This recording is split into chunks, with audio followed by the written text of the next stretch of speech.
Capítulo 14, versículo 1. Evangelización de Iconio. En Iconio ocurrió lo mismo. Pablo y Bernabé entraron en la sinagoga de los judíos y hablaron de tal manera que un gran número de judíos y griegos abrazaron la fe. Pero entonces los judíos que se negaron a creer excitaron y envenenaron los ánimos de los paganos contra los hermanos. Con todo, permanecieron ahí un buen número de días. Predicaban sin miedo, confiados en el Señor, que confirmaba este anuncio de su gracia con las señales milagrosas y los prodigios que les concedía realizar. La población de la ciudad se dividió, unos a favor de los judíos y otros a favor de los apóstoles. Un grupo compuesto de paganos y judíos, con sus jefes al frente, se preparó para ultrajar y apedrear a los apóstoles. Ellos, al enterarse, huyeron a la provincia de Licaonia, a las ciudades de Listra, Derbe y alrededores, donde se quedaron evangelizando. Versículo 8. En Listra y Derbe. Había en Listra un hombre tullido que se veía sentado y con los pies cruzados. Era inválido de nacimiento y nunca había podido caminar.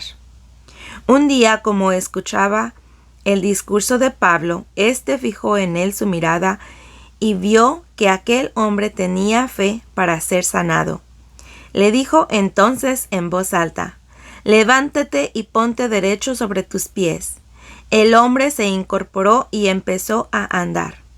Al ver la gente lo que Pablo había hecho, comenzó a gritar en la lengua de Licaonia: «Los dioses han venido a nosotros en forma de hombres». Según ellos, Bernabé era Zeus y Pablo Hermes, porque era el que hablaba.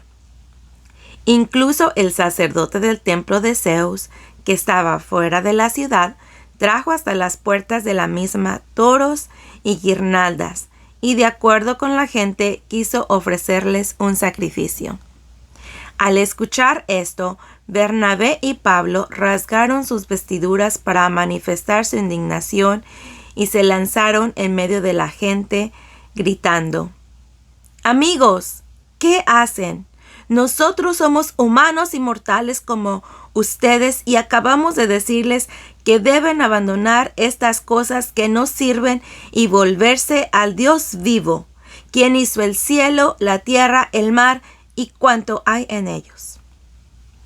Él permitió en las generaciones pasadas que cada nación siguiera su propio camino, pero no por eso dejó de manifestarse, pues continuamente derrama sus beneficios.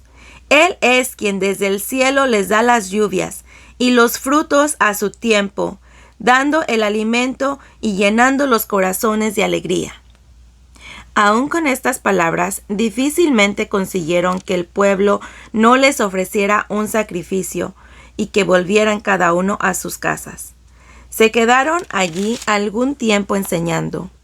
Luego llegaron unos judíos de Antioquía e Iconio y hablaron con mucha seguridad, afirmando que no había nada de verdadero en aquella predicación, sino que todo era una mentira. Persuadieron a la gente a que les dieran la espalda y al final apedrearon a Pedro. Después lo arrastraron fuera de la ciudad, convencidos de que ya estaba muerto. Pero sus discípulos se juntaron en torno a él y se levantó. Entró en la ciudad y al día siguiente marchó con Bernabé para Derbe. Versículo 21. Vuelven a Antioquía. Después de haber evangelizado esa ciudad, donde hicieron muchos discípulos, regresaron de nuevo a Listra, y de allí fueron a Iconio y Antioquía. A su paso animaban a los discípulos y los invitaban a perseverar en la fe.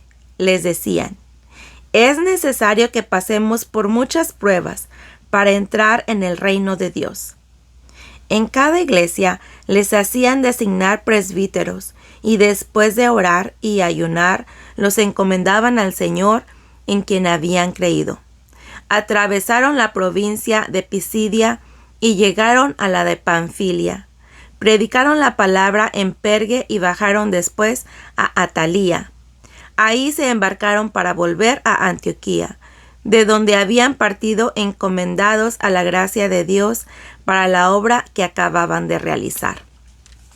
A su llegada reunieron a la iglesia y les contaron todo lo que Dios había hecho por medio de ellos y cómo había abierto las puertas de la fe a los pueblos paganos. Permanecieron allí bastante tiempo con los discípulos. Esto es palabra de Dios. Te alabamos, Señor.